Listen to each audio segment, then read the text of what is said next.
Welcome, everybody, to the Three Man Rush podcast, where we are here for all of your gridiron needs. I'm your host, Landon Oliver, here with my two co-hosts, Andrew Scott and Jared Holly. And I'll let Andrew take it away for what we got in store for you. Yeah, man, it was a nice holiday break, but it definitely feels good to be back to it. So for those of you that have made the choice to join us for the next hour or so to talk the divisional round of the NFL playoffs, we appreciate you guys hanging out with us. While you're here, if you wouldn't mind hitting the subscribe button, smashing that little bell that pops up to turn on notifications, and liking this video, we would really appreciate that. Also, make sure to comment down below as you listen to let us know what takes you agree with, what you don't agree with, and what we might have missed. We love to continue the conversation with you guys in the comments after the video has been posted. So, please do that. We love the interaction. We love the back and forth. So here on the Three Man Rush podcast, we upload 2 shows a week during the NFL regular season, and then 1 show each week during the NFL playoffs and during the NFL offseason, whenever there really is no offseason. But so we're not going to be blowing your phone up with notifications if you turn notifications on or anything, but whenever we do post a new show, you guys will be aware of it. We cover the NFL itself and everything that comes with that: fantasy football, DFS, the NFL draft, and then just the week-to-week games as well. And we'll also get into some MLB and some fantasy baseball as well if Manfred ever lets the guys play. But on today's show, we're going to cover the divisional round of the NFL playoffs. Now, unfortunately, last week we tried to record on a new program that we didn't end up being too happy with. So while you won't see that episode, shout out to our host, Landon, who did go 6-0 on predicting the outcomes of those wildcard weekend games. He ran the table. I was only able to go 5-1. Jared went 4-2, but this week gives Jared and I a chance to get some revenge on Landon, because while Jared and I have the same picks for all 4 games this weekend, and Landon actually disagrees with us on 2 of the games. So we'll reveal our picks toward the end of the show, so stay tuned for that. But just a little teaser there how that plays out. But before we get into the divisional round, everything that comes with that, any big takeaways from you guys from the wildcard weekend? Well, look, before we also get started, I just want to do a shout out real quick on a special day that is the day of January 21st, which for me and Jared, that is a sacred day, because 5 years ago today, 5 years, the Colts fired Ryan Grigson. That is a big deal. Yeah. So, which of course, as we all know, the damage was done. Andrew Luck retired. So we can thank him for that nice little parting gift he left.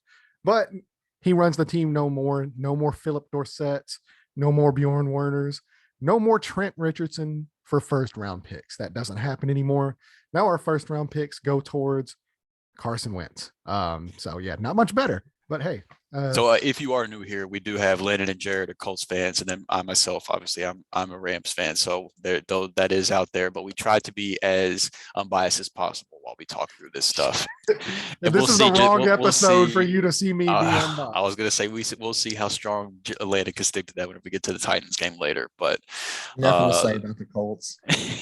Yeah, I was actually going to say Jared is no longer a Colts fan. He is given. I can't do it anymore. I just can't. Just too much pain. Yeah, I mean it's like it's one thing to lose, but to just quit. They quit in that Jacksonville game, like completely laid down. It's not even that bad. Like, we still have winning records. Like, you're acting like we're like the Lions out here, like running around like 1 win per season for 60 years. Man, the Lions never gave up on a game this season. They did not, but the Lions also didn't have Carson Wentz as their quarterback. If we would have just had Jared Goff, you would still have a second round pick, because surely to God he would have at least gotten benched. But I mean, there was, the Lions and the Jags are fun to talk about, but there was some good and some bad football this weekend. That was kind of the big takeaway. The disappointing thing for me was on the show that you guys thankfully will not hear, because I was way off on talking about how some of these games would play out. I expected the Chiefs and the Steelers to really be the only blowout. And I mean, for me, there was really only like 2 games that were even halfway interesting out of the 6 that were played. And I expected them to be much closer than that. So while I was glad there was more football, it was almost like a show of maybe we do just need 6 teams per conference in the playoffs, So that was kind of my takeaway, that I'll never shy away from more football, but I don't really know if more was better in this instance. Yeah. Yeah. For me, like until a 7 seed actually proves that they can beat a 2 seed, I'm never picking a 7 seed. Because they don't, I mean, a lot of the times that, they're barely squeaking in, like the Eagles, they Like the had, Steelers. yeah, well, yeah, the Steelers. Gosh, what a disaster They that was. But really then even squeaked that, but in. even the NFC side, the Eagles, they hadn't won a single game against an opponent that was 500 or better all season. Yeah. We're supposed to expect them to be a playoff caliber team.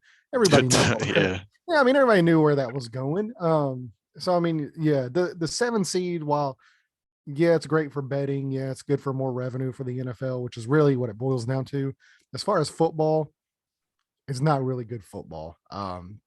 Yeah. So I'll be interested to see maybe one year if one of these 7 seeds can actually get in and make some noise, kind of like the wild card Giants, going up against the undefeated Patriots. But because as we know in the NFL, anybody can beat anybody any given week. So it's just going to take one time. But yeah, it's so far, and even going into last year too, like the 7 seeds have not won a game, or at least last year Indy was the 7th seed and they were at least competitive in the Buffalo game.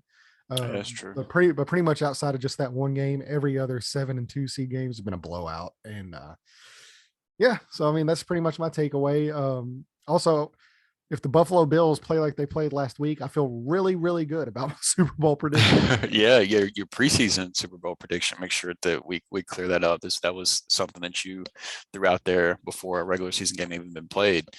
Jared, any big takeaways from you or anything? Never bet on the Cowboys. That's Man, yeah. that's- Did you I guys was the both low- have the Cowboys winning? No, I had No. the Niners. The Okay. one I was game the I lone missed. wolf on Dallas. The one game I missed was I picked the Patriots, and Josh Allen was having none of that, which I was happy that I was wrong on that one. I'm never going to be upset about seeing Belichick lose, so I can gladly take that L. But that was the game that I missed on. Yeah. I will say, like, I wasn't sad to see Dallas lose. I got to watch the game with my dad, who's a big Cowboys fan, and seeing Dak run up the Oh, middle on the man. last play. Oh my God. I've heard him say things I've never heard him say before. Which, if his dad is actually pretty surprising because he He's says a pretty lot of vocal. things. Yeah. Yeah, that's yeah, it's always, look, I know they're technically America's team, but as we know, same thing with when the Lakers lose, same thing when Alabama loses, same The thing when Yankees. Duke loses, whenever these teams lose, America wins. America wins. So, yeah, watching the Cowboys once again flush a promising season down the drain after being told for 25 years in a row that they are Super Bowl contenders. Yeah, I mean, it's just right on par for the course. We knew it was coming. I knew it was coming. Andrew knew it was coming. Didn't feel good to pick the 49ers, but it is what it is. Yeah. So hey, always great to see the Cowboys lose. Always love to see Cowboys fans wearing their Yankees hats and their Lakers jerseys, crying in the stands. Speaking of, did you see the guy, the Cowboys fan guy that he got caught, like he was crying? He looked like he was crying. I'm just going to go ahead and assume as a Cowboys fan that he was indeed crying. But he got caught. Like they took that photo of him upset that the Cowboys were losing, and he was with his side chick during the game, and his girlfriend, actual, yeah, it was all on the internet. So his girlfriend called him out, and she was like, "I was breaking up with him," and oh man, it was hilarious. And he looks just typical Cowboys fan. Like if you could if you couldn't script a worse day for that guy. The fact that you're taking your side chick to a Cowboys playoff game and you didn't think you were going to get caught, right? Come on, man. What are you doing? At some point, you knew you were in as a Cowboys fan. You're in for disappointment. So why would you not think the camera was going to pan on you with your side chick crying in the stands? That's crazy, man. Yeah. I didn't see that. That's the first time I'm hearing that. Oh, dude, I saw the guy. I didn't know the hilarious story on that. That's wild. Let me see if I can pull the photo up here. Meanwhile, if you guys want to continue on some of your takeaways, and then we'll get on to the upcoming games for the week. Yeah, I mean that was the big thing for me was I was just disappointed in the quality of the games overall. The Bengals and Raiders game was fantastic. Um, and then the Cowboys and Niners game ended up being interesting, but for Yeah, it was you kind of really you had to interesting. suffer through the first portion of that game to get to the interesting part. But outside of that, there wasn't really, if you didn't watch the wild card games, you didn't really miss much, outside of that. So that part was disappointing to me. But I do think now we're in the spot where things are about to get really fun. I think that these 4 games this weekend are going to be must-see TV for the NFL. So I am really excited about that. And I mean, shit, we might as well just get right into it and get into. Oh wait, yeah, go ahead, put the Yes, picture so up we real do quick. have the photos. Let's see if you guys. Of course, this is the typical Cowboys fan Oh upset with no. his side chick on national TV. Then you got this woman who's just like, not again, not again. And then you got this woman who's just devastated. Oh Um, man. you got to know it was coming. Here's my favorite one.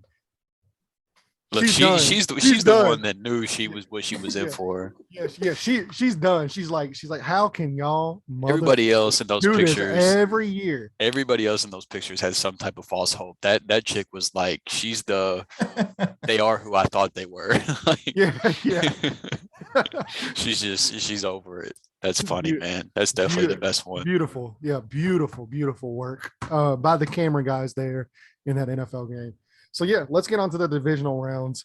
So of course, as always, we'll start with the AFC sides, ending with the NFC sides. AFC side, first game of the day, Saturday, tomorrow. Let's go ahead and get it out of the way here. Yeah. It's the Titans and the Bengals.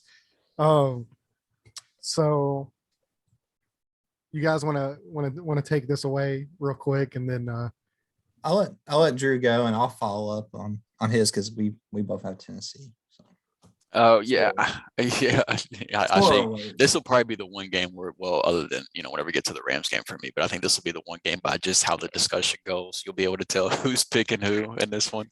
But no, I mean, I think it's one thing that I think is interesting is it's the only game on this weekend slate that isn't a rematch of a regular season game. All 3 of these or all of the other games that are being played this weekend, those teams all met in the regular season, and these 2 teams haven't.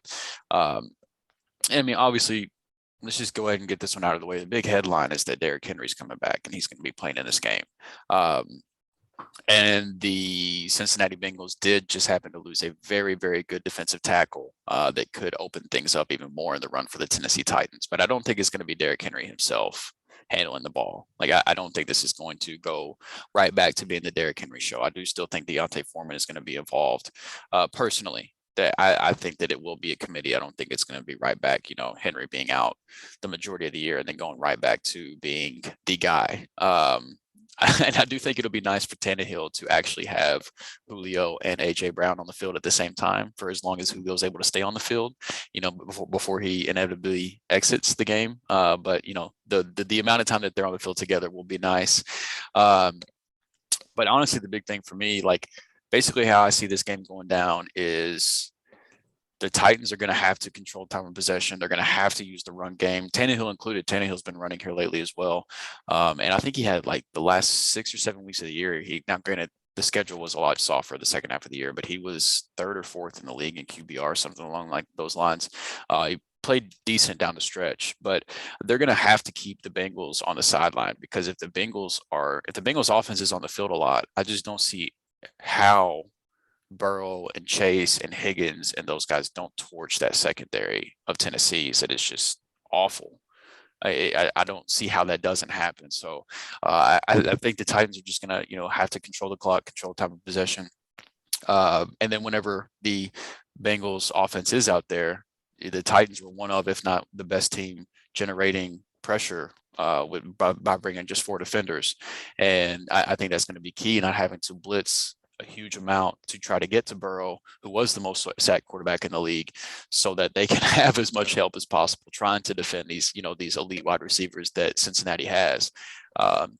So I mean that's the thing to watch for me is time of possession, and then man the possibility for Burrow and Chase to do something like they did in week 17 of the NFL regular season, something like that it's on the table if they're on the field enough, because Tennessee's secondary is pretty awful, man. So that's the main things that I'm watching this weekend.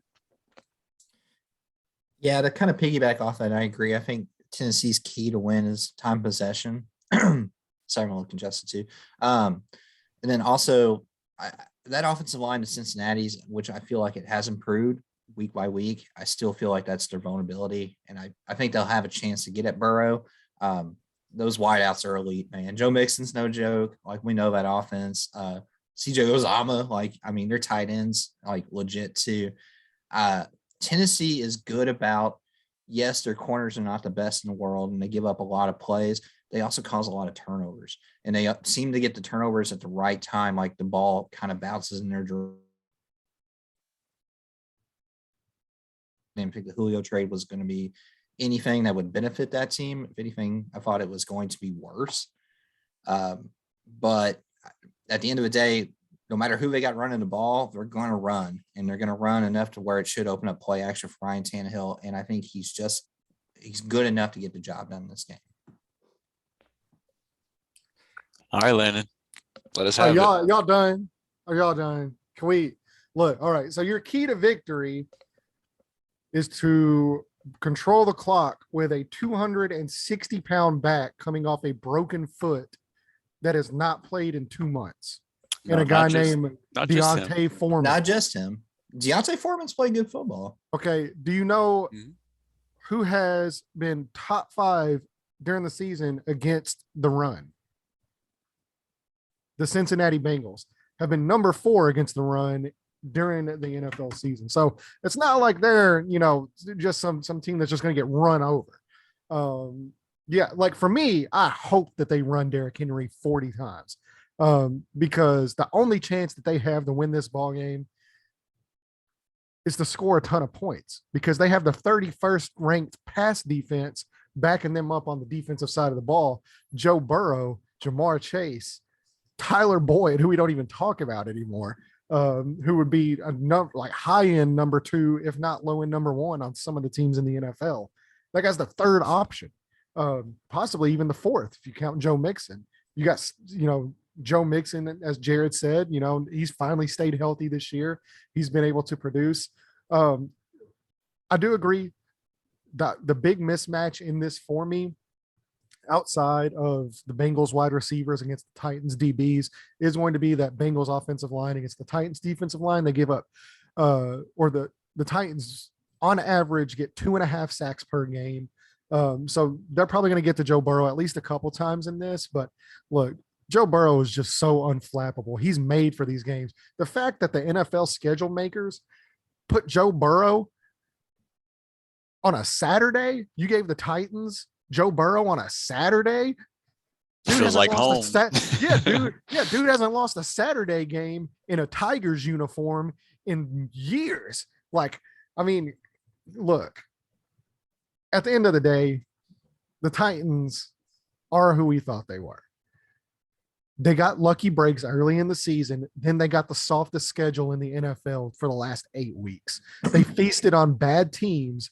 Yes, they had injuries and all that, but if you look at the DVOA of the injuries that they had, none of them they were 16th in the league in terms of impact that the injuries they had on winning ball games.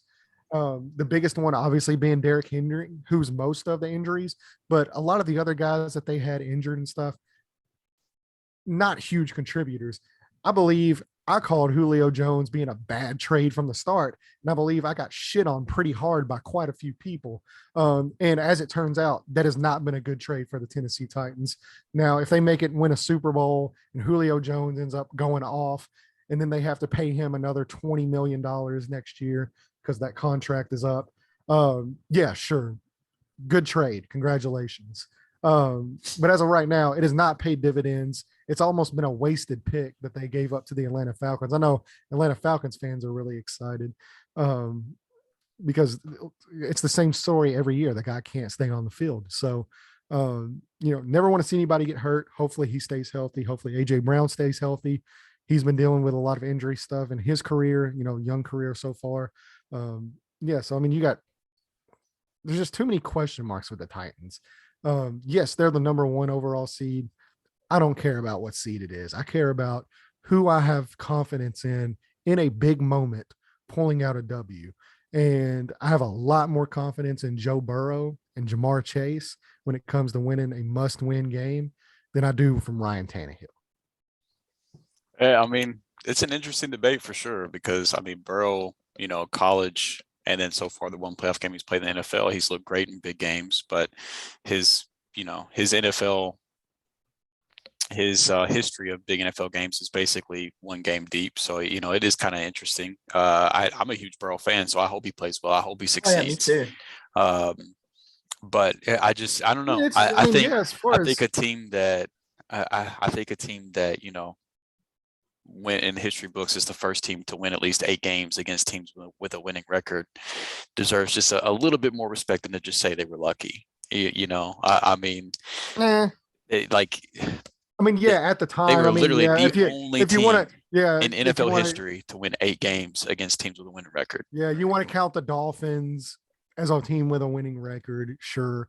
If you want to count Carson Wentz on half an ankle as winning, over a winning team, sure. Like, yeah, like those are teams they beat Buffalo. winning records. They also beat 3 other Kansas teams that City. are playing this weekend. Yeah, and including both teams that they would have to play against, assuming that they do win this game. In the next round, both teams they would potentially have to play, they beat both of those guys too. Well, they also lost to the Jets. So as did the Bengals. Yeah, so this is a battle of teams that beat the Chiefs and lost to the the Jets. To the Jets, yeah. The NFL is a weird game. Yeah. So I mean, there's 2 other things I think that could factor into this as well. At the end of the day, too, the Titans have home field. And I know that. Hold on. Speaking of home field, I knew where you're going with this. Let me get my last point in real quick. This is the weakest. Let me get my last point in. I think Mike Vrabel is a hell of a coach, man. I agree. I don't disagree. And they've got experience. They've got the experience in the playoffs where I think that you have to take those things into consideration as well. I agree. I don't necessarily agree with experience. I think it's talent more than anything.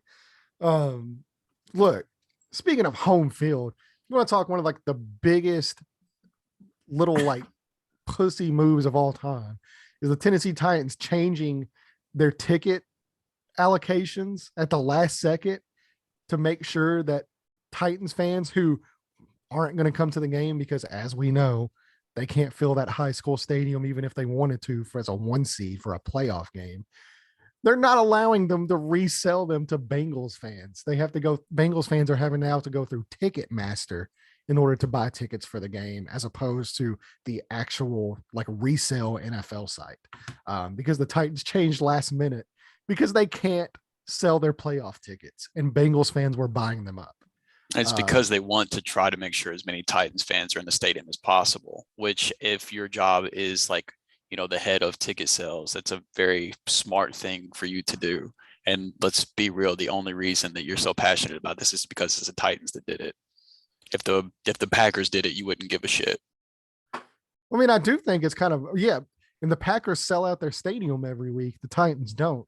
The Titans are basically doing this because they can't sell out their stadium with Titans fans. Titans fans don't want to show up.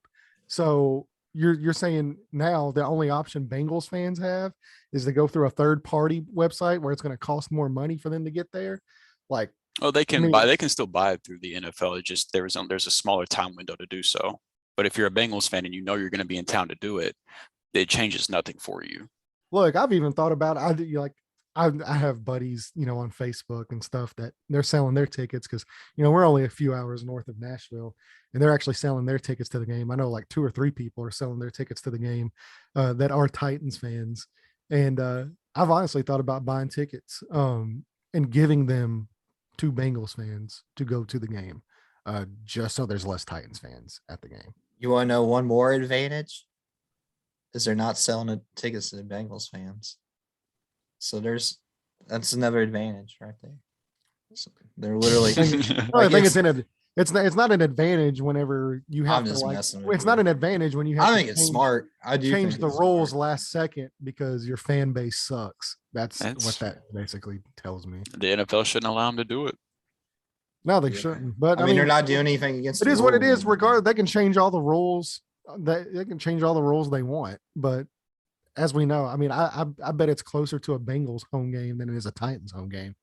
Because I mean, Cincinnati's basically in Kentucky anyway, so it's not like it's a far travel. No, it's a very, very close game. It's a very doable trip for the visiting team. Yeah, I hope Bengals fans show up. Houday Nation, let's go this weekend. We're riding with you, or at least one of us is. The host that was perfect last week is riding with you. The two that kept getting stuff wrong. For what it's you.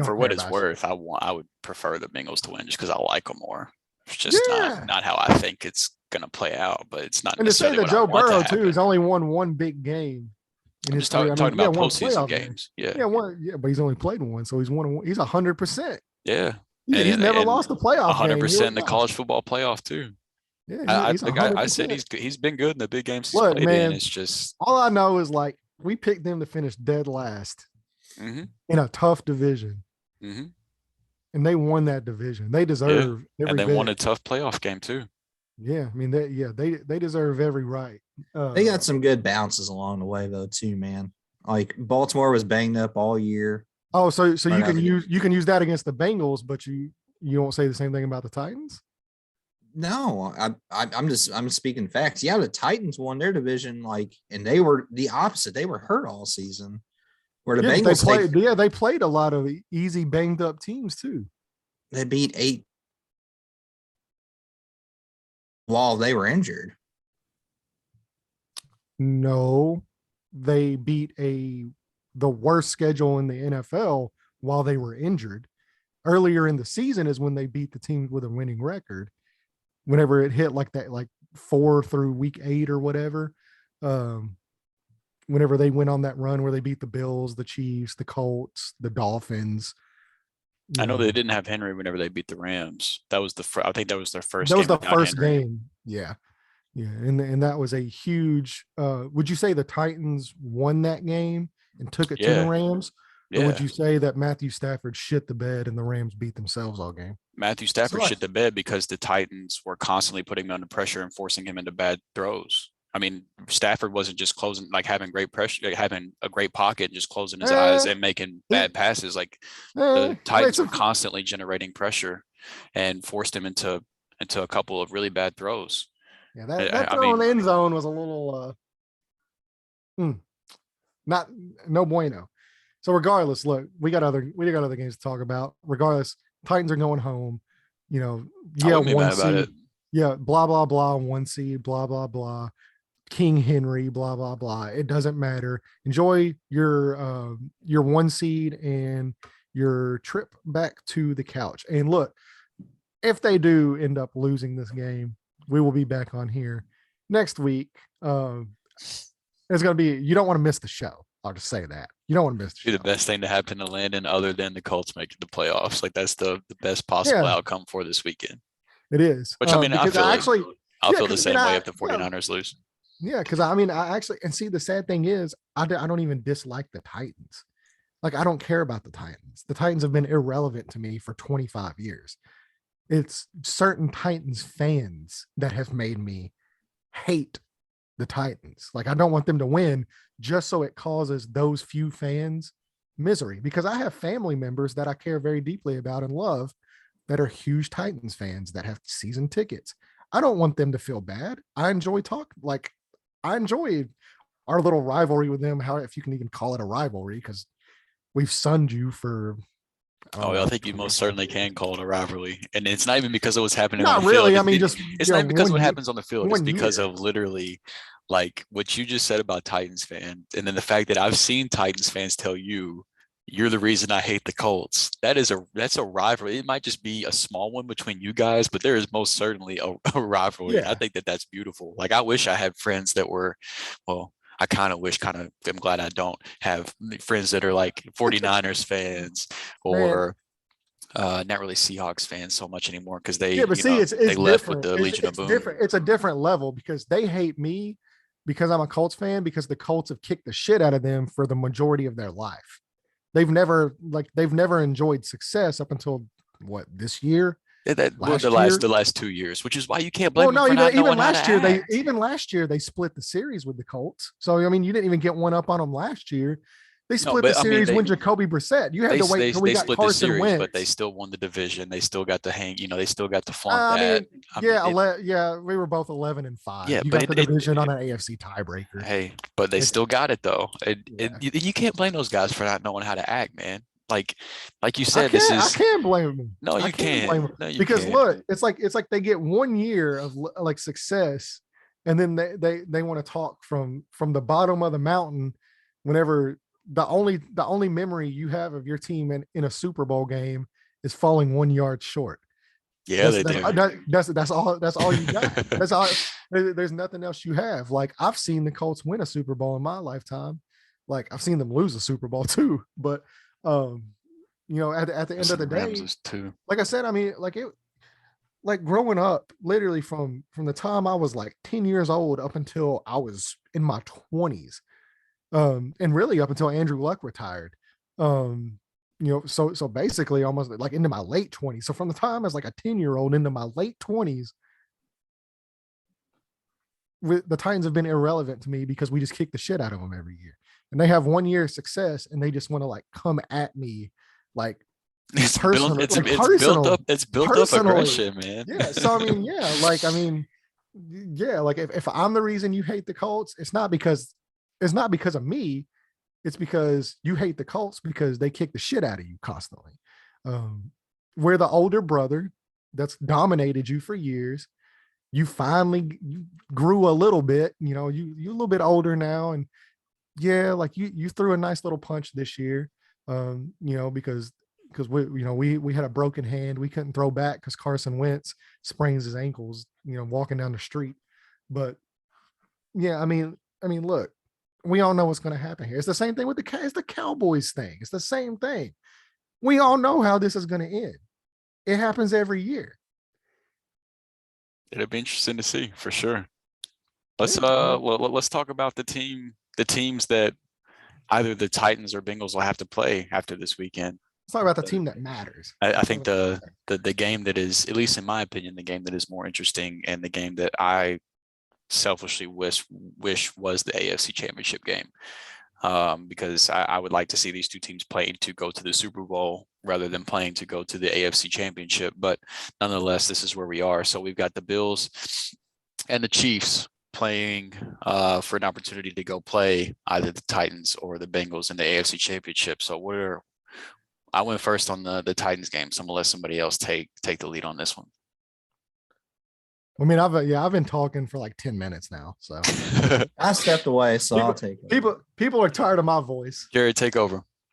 Yeah, I've got the Chiefs in this one. I think the thing with Kansas City, they're clicking on all cylinders, and they're still like their big playmakers are not making the noises that they normally would. Like Tyreek Hill has not been great the last few weeks.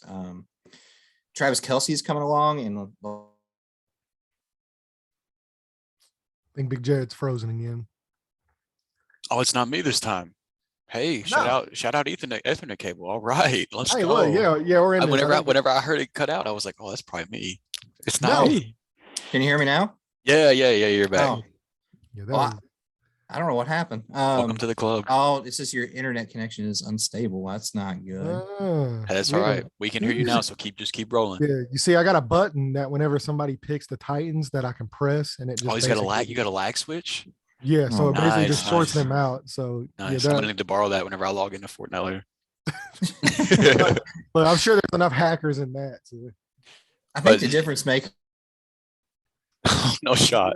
Yeah. See. Yeah. So until Jerry gets back, for me, look, the Bills' performance last week, it was too good, and especially they're my preseason pick. Like it's hard for me to ride against them. this does scare me. This does scare me more than any other game this week. This one was the toughest for me. This one and then the Packers and 49ers were the two that I'm actually kind of worried about. The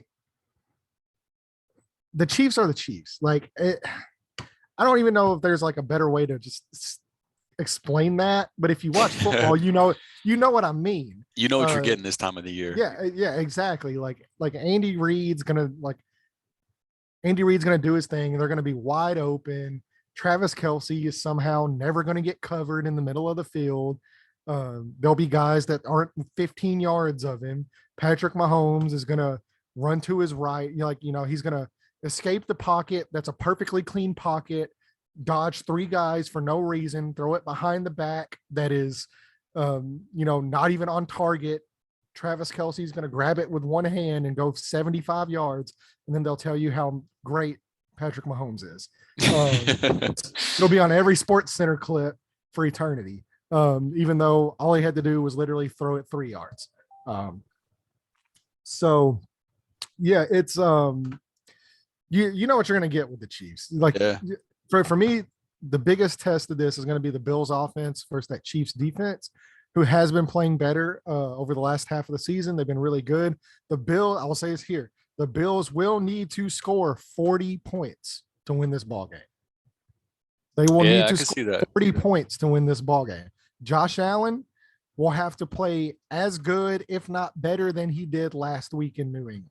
Right. Against the Patriots, or it was in Buffalo, but against the Patriots. He will have to be that locked in for the Buffalo Bills to advance. And to me, this is I hate saying this because I know it's really not, and I hate putting that kind of juju on this. This is the AFC Championship for me. Whoever wins this game, to me, will make it to the Super Bowl, because I believe these are the two best teams left in the AFC. I agree. This is the Bills. Agree with that, to be honest. I don't think that's a very controversial statement. Yeah. I mean, yeah. Like I said, I mean, you almost kind of hate saying that because the other two teams do exist. Yeah, absolutely. They've earned the right to be there too. Yeah. So I mean, but these are the two best teams according to me, and maybe you too, and maybe our listeners as well. So yeah, for me, this is the biggest game of Josh Allen's career. This is the biggest game in the Buffalo Bills probably in the last 25 years. This is your chance to have a very, very, because I think, like I said, if they win this game, I think if they play the Bengals or the Titans, either one of them, I don't think it's near as much as a challenge as what this game's going to be for them. So yeah, outside of those 4 straight Super Bowl losses that they had in the 90s there, I mean, look, this fan base is overdue. They deserve something good. So yeah, it's that's just kind of where I stand on it. Yeah, I mean, it's really interesting, man, because this is really a story of two defenses that are going in two different directions. The Chiefs defense was notably terrible the first 7 weeks of the year. They were 31st in EPA the first 7 weeks, and then from week 8 onward, they've been 3rd in EPA. So the Chiefs defense has been playing extremely well, whereas the Bills defense was strong to start the year and strong throughout the majority of the year. But ever since Tre'Davious White got hurt, this Bills defense has not been the same. And I think that's going to be the difference maker in this game for me.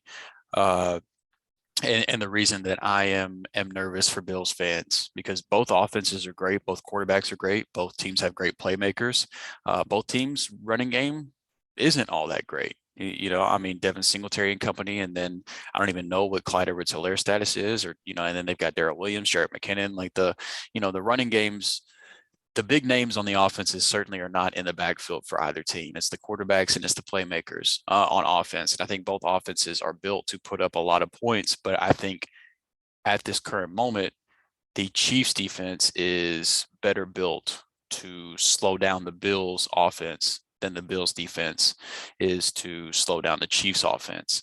And that's really just what it comes down to for me. And Andy Reid, caught a lot of shit, rightfully so, pre-Patrick Mahomes for his in-game adjustments and clock management and things like that.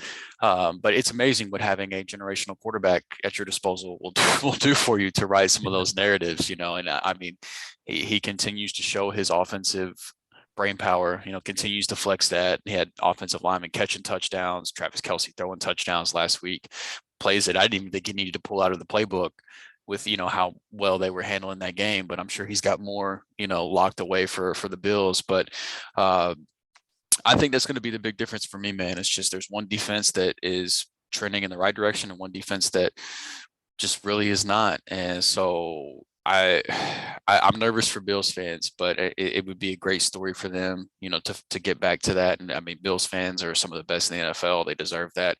But Chiefs fans are some of the best in the NFL too, and playing in Arrowhead this time of the year is no joke. I mean, you're talking about the Chiefs. Literally, there were Chiefs fans that bought tickets to the Texans-Titans game the last week of the year just to cheer on the Texans, because if the Titans lost, the Chiefs got the number 1 seed. Like, the Chiefs weren't even playing, man. You had Chiefs fans filling that stadium to cheer in Texas, to cheer on the Texans. I mean, those guys are a different breed.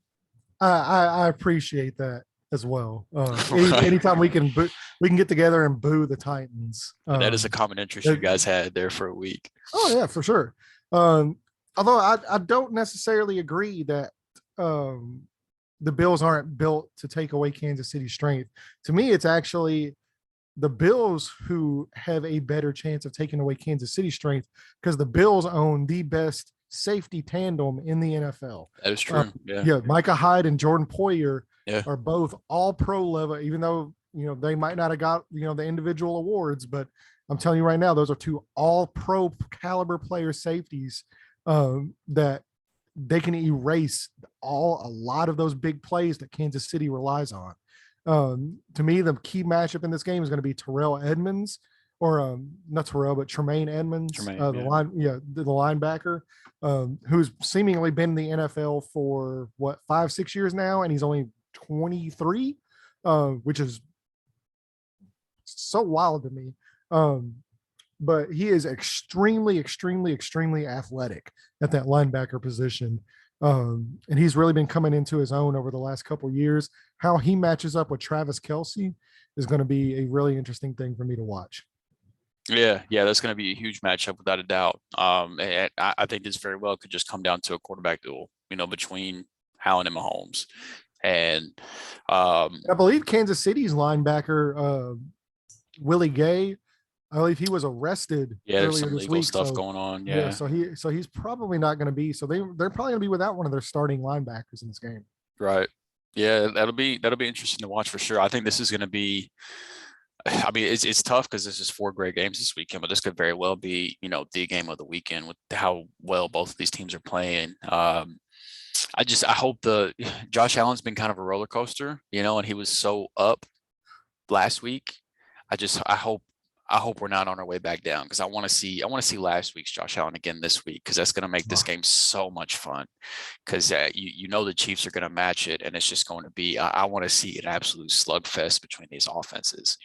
That's what I'm here for.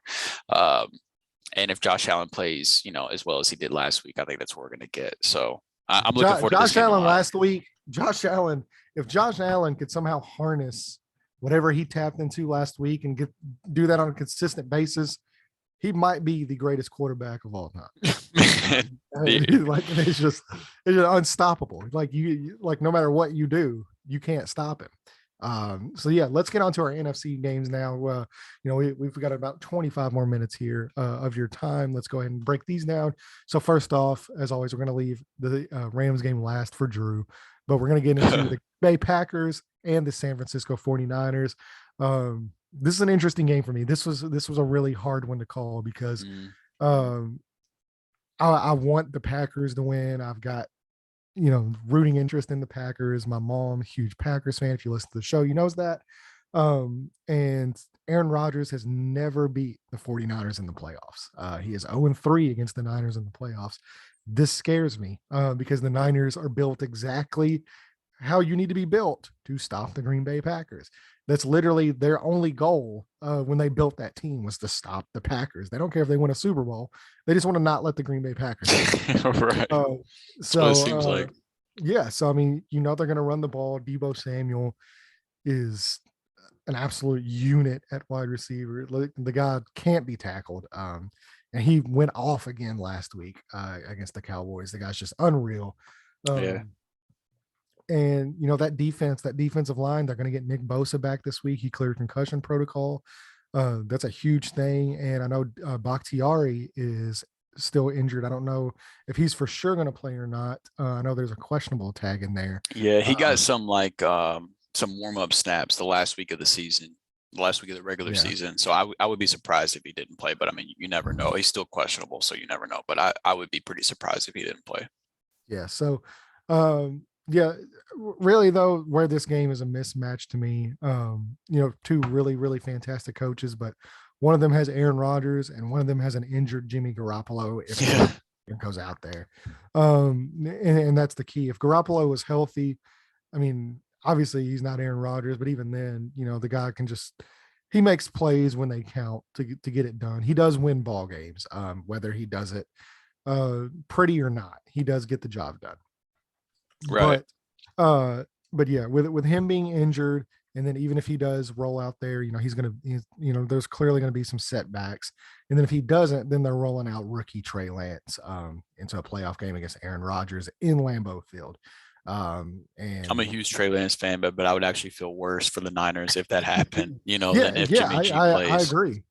I agree. I think Jimmy G's their best chance. So it's going to be interesting to see whether he rolls out there or not. So that's just kind of a key to me. This, like I said, this was a tough one because of some of the implications and some of the past occurrences within this.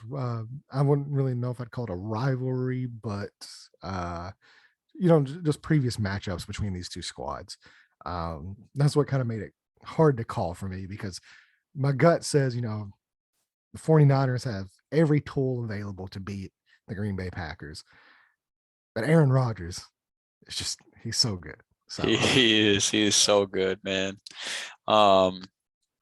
It's tough, dude. I mean, like you said, they're built to beat the Packers the way that you would want to play against the Packers. I mean, Green Bay is 28th in rush defense DVOA.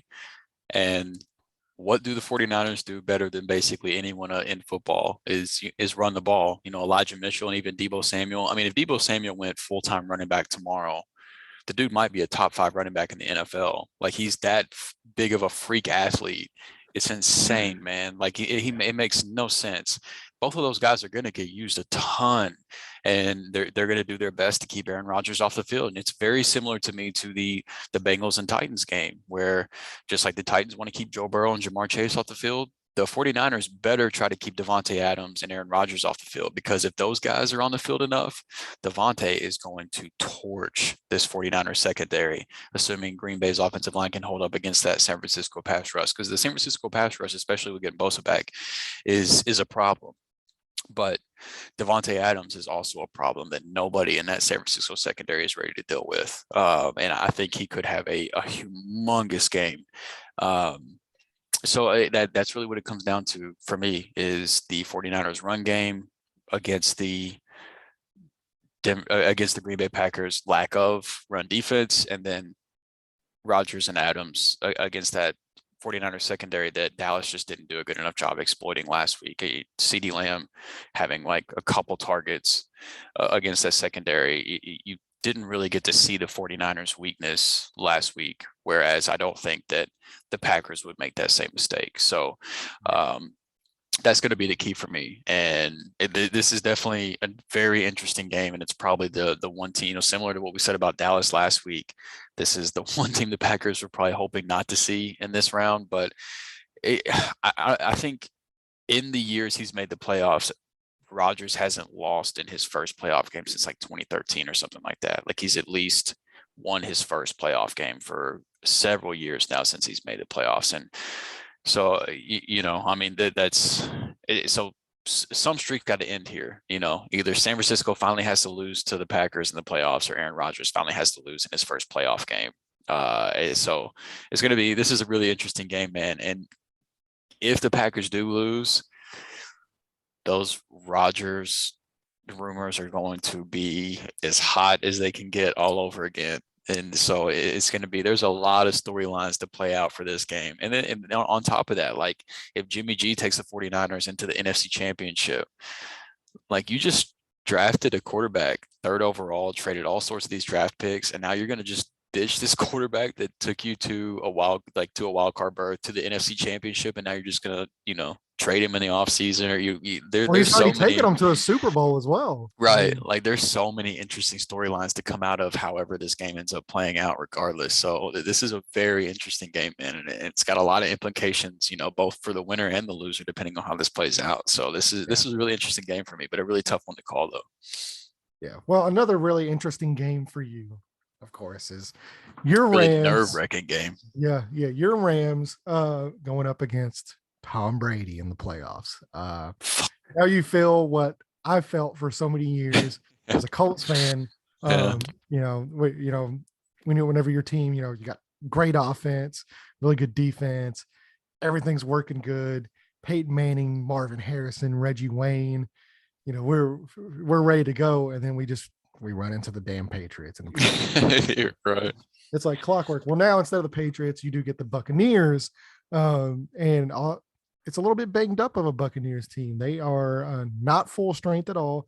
Wasn't an issue last week, facing the Eagles, but the Eagles are a little bit different of a team than the Rams are. So Rams looked really, really good last week. Odell Beckham looked really, really good last week as well. So I think the Rams are peaking at the right time. I think that defense is coming along. And for me, as great as Tom Brady is, and as much as it scares the shit out of me to bet against him in the playoffs, I just think they have too many injuries at key positions to overcome. Every playoff game they're going to play for the rest of the season. So this is a tough matchup for Tampa Bay. The Rams match up really, really well with them, even though earlier, in the season, it wasn't quite a good matchup for the Rams, but this is a completely different team in Tampa right now than it was earlier in the season. Godwin's not there. Antonio Brown's not there. Ronald Jones is now rolled out. Leonard Fournette's been hurt. I believe some of their offensive line pieces were banged up in the last game as well. Yeah. And then you also have some injuries at the defensive positions, whereas the Rams look like they're actually getting better. Matt Stafford really showed out last week. The Rams were clicking in that game. It was never really much in question at all. From the opening snap, you kind of saw the Rams kind of just take it into a different gear. So it'll be interesting to see if, as we know, I joked with Jared today. I was like, man, Tom Brady's the luckiest player of all time now. Matt Stafford's going to, sprain his ankle in pregame, and they're going to roll out John Wolford or something. Oh God. It's just the Tom Brady luck of things that happen, and it just benefits the guy. So we'll see if it actually happens, because as we talked about, man, this might be the swan song. This might be the last game we ever get to watch Tom Brady play football. I don't think so, man. I'm on the complete other side of the fence on that. Even if they lose this weekend, I don't think I'm just saying it's possible. It is a possibility, but so, I think it's a much smaller possibility than a lot of people do. Yeah. Well, there's a lot of his friends and ex-players seem to think this might be it, because all the documentaries playing too out. Good, man. Yeah. Well, the documentaries are coming out. Yeah, but he's also said he doesn't want to go out, as a shell of himself. So right. He doesn't want to hold on too long to where it's, he just sucks. He wants to go out, while he's still good. He's still got his health. And now, like I said, man, his kids are getting older. He's gonna want to spend some time with his family. So I'm just saying, it's a sneaky storyline to look out for. So enjoy it. So I'll let you go ahead and wrap up with your Rams preview.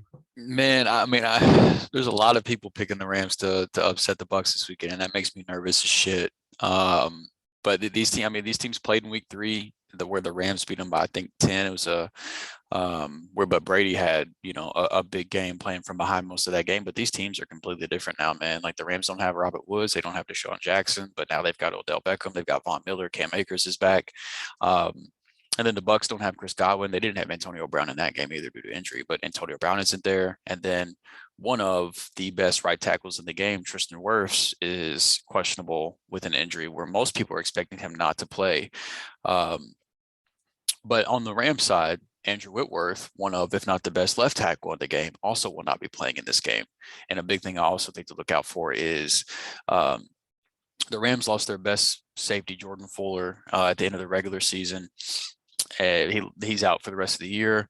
And then the other safety, Taylor Rapp, was in concussion protocol last week and again this week, and he's not going to be playing either. So the Rams are going to be rolling out 2 backup safeties this weekend, which was the case last weekend against the Cardinals as well, but the Cardinals offense was not able to exploit that. The Bucs in Tampa, Bruce Arians, Tom Brady, they're not going to make that same mistake. They will find ways to exploit the backup safeties for the Rams. That's something that Brady has always been great at. If a player, if a corner or a safety goes out to injury and a backup comes in the game, Brady automatically will start targeting that guy. So he's going to make that, happen again. But the big thing here is if the Jensen, I think is the center for Tampa, he's also dealing with an injury. So you got two members of the offensive line dealing with injuries, and then you've got, a front four made up of Aaron Donald, Von Miller, and Leonard Floyd, and then Greg Gaines as well, who shouldn't be slept on, ready to, to come after Tom. And if that offensive line isn't 100%, that pass rush is going to be coming. But to Tom's credit, I mean, he if we know that, he knows that, and he is very good at getting the ball out quickly. So while the defensive line versus the offensive line is what most people will probably be keeping their eye on, I'm just going to be looking at the Rams tackling, because I mean, Tom's going to get the ball out quick. He's going to have a high completion percentage, and it'll go to the backs and then in short routes to Gronk and to the running backs and stuff like that. It's going to be up to the Rams second level and the corners and those guys to tackle, to wrap up. The last week of the regular season against the 49ers, they had a shit ton of missed tackles. I think it was almost close to 20 missed tackles in that game. They cleaned that up against Arizona. But that's going to come to light if they don't wrap up and they don't tackle. Now, if they can keep guys in front of them, if they can, have a clean game in terms of missed tackles, I think they can have some success, because I do think that, Tom, even against the Eagles last week, had his time to pass was so short. It was like 2 seconds the ball was out of his hand after the play started, and I would expect more of the same this week. And then for the Rams, you really could see the run game going on offense last week. Cam Akers, I don't know how he has the explosiveness he does, but I mean, he was running hard and running dudes over. And the Tampa Bay run defenses, they're no slouch by any means. It's not going to be like running against the Arizona Cardinals. So I do think it's a lot more beneficial to Stafford to get a run game going and to be able to play off play action. And for, if he can throw the ball 17 times and be efficient like he was last week, then that's great, but the Buccaneers kind of force you to play a different way. So it'll be interesting to see. I don't think Stafford has 17 pass attempts this weekend. I think he's going to throw the ball more than that to get the job done. So if he can play a turnover free game, then I like the Rams' chances. But it's gonna be really interesting, man. But it was nice to see that whenever the Cardinals chose to double team Kupp, they just said, all right, we'll just go to OBJ. And OBJ looked awesome, man. Tyler Higbee looked good. It was nice to see the other passing options step up whenever Kupp was blanketed, which is something that didn't happen very often during the regular season. So it was nice to see that in the postseason. But both of these teams are dealing with injuries on the offensive line. Both of these teams are missing playmakers they had earlier in the year whenever they played each other. So you can say what you want about the meeting in week 3 of the regular season back in October, but that really means nothing at this point in the season for either of these teams. So it's going to be interesting, man. It's just the honestly, the most nervous I am about in this game is the Rams linebackers make me nervous, and they're going to have to deal with a shit ton of Rob Gronkowski. And I do think Gronk has a big game in this. And, Mike Evans can be somewhat limited as long as they stick Jalen Ramsey on him. They've been using Ramsey a little bit different this year. But if they stick Ramsey on him, that can limit Evans somewhat. But I don't think there's anybody on this defense that's ready to deal with Gronk. So that's what makes me the most nervous. And Fournette might be playing. Yeah, especially with Taylor Rapp out and Andrew Whitworth out as well. 2 big losses for the Rams there. Yeah. So yeah, that's just kind of where we do. And Jared, unfortunately, he does have an internet outage, so he's not able to hop back on. But we do have his predictions. Yeah, Um, yeah. so yeah, once he picked the Titans as a Colts fan, I just had to kick him off the show. I He's not going to appreciate be you leaving allowed me to. on here at least. Yeah, well, you're not a Colts fan, so Right. um, so yeah, you're allowed to pick the Titans, but he can't. So let's get into our playoff predictions on who we have winning for the week. Last week I did go 6-0, Yeah. hoping to extend that by 4 more games. So obviously you already know Bengals, Who Dey Nation. We're showing up tomorrow. We're showing out. I will be wearing some kind of tiger garb tomorrow to show support. Whether it's even just Tiger Woods, red Sunday red, Tiger Woods black cap, just some kind of tiger. Something. Yeah, something. So I do have the Bengals, and of course my preseason pick, the Bills. Can't go against them, especially with the way they looked last week. So I am going to go with the Bengals, Bills, what my heart wants in the AFC title. Yeah. And then we're going to follow that up with the NFC title game that I actually picked in the preseason as well. These were the 2 teams I had in the NFC title game. Can't back off now. Got the Packers winning against the 49ers and the Rams sending Tom Brady out behind the barn to retirement. And, so we got Packers, Rams, Bills, and Bengals. Chance to go to the Super Bowl. Yeah. So, I mean, you and I are very similar on the NFC side. We both had the Packers and the Rams. I've got the Packers taking down the 49ers, and I've got the Rams beating the Bucks. Obviously, look, I'm not picking the Rams to lose. I'm just not. They're going to have to lose, for me to not pick them. If they're alive, I'm going to pick them. It's just the reality of it. So I've got the Packers and the Rams playing in the NFC Championship, but the AFC side, this is where we differ, and this is where Jared and you differ as well. You picked the Bengals and the Bills, and Jared and I both picked the Titans and the Chiefs. So for me, this pick keeps my preseason Super Bowl prediction alive. I had the Chiefs and the Rams playing in the Super Bowl, so if this does work out, I've got a chance for my Super Bowl pick to play out. So we'll see how that shakes out. But I do have the Titans winning at least one playoff game. We'll see if that ends up happening. We won't have to wait long because first game of the weekend tomorrow is the Titans and Bengals, which I am looking forward to. Because either way it plays out, I'm really a winner on this one. I get to have some fun with you if the Titans win, and if the Bengals win, the Bengals are kind of the team I would rather see win anyway. I think they're the more fun team to watch, and I like Joe Burrow and I love Jamar Chase. So I can't look. I'm the Skip Bayless of this game because I can't really lose here. Plus, if the Titans lose, you get to see me in like full like final form. I get to see you have fun on the show. I get to watch you troll the Titans fans in our league in our sleeper chat. Like I can't lose here. It's pure entertainment for me regardless. So the only way I lose my losing scenario this weekend is the 49ers win and the Rams lose. That's my losing scenario. That's where I will be in a hole somewhere. I'm not so sure I'll be here next week. That's my nightmare scenario for this weekend. Other than that, it's all gravy for me. But then Jared, as I mentioned at the front of the show, Jared has the same winners for all games as I do. Me and him are the same across the board. So we're looking to make up a little bit of games in the standings against you this weekend since you took a lead against us last weekend. So that's how Jared has the Titans and the Chiefs in the AFC, and then the Packers and the Rams in the NFC as well. Yeah, it's gonna be some interesting games. Sure. A lot of good games, and like hopefully 12 or 24 hours from now, I'm sitting back here, we're laughing, we're having fun. Yeah. I'm in rare form, of course. And you're gonna get like a Stephen A. Smith Cowboys loss type of video out of me. Oh man, those are good. Yeah, so there's a lot at stake here. So thank you guys for listening so much. We will see you again next week with our championship game predictions. Who's going to go to the big game, since we can't say the other game. We don't want to get who's going to go to the big football game, and we'll go from there. Anything you want to add before we close it out? No, man. Just excited for another fun weekend of football, and go Rams. Yeah. And Jared also, sends his condolences that he couldn't make it to the end of the episode. But he will be back with us next week as long as the internet permits. And we will see you next week with lots of gloating and fun. Cheers.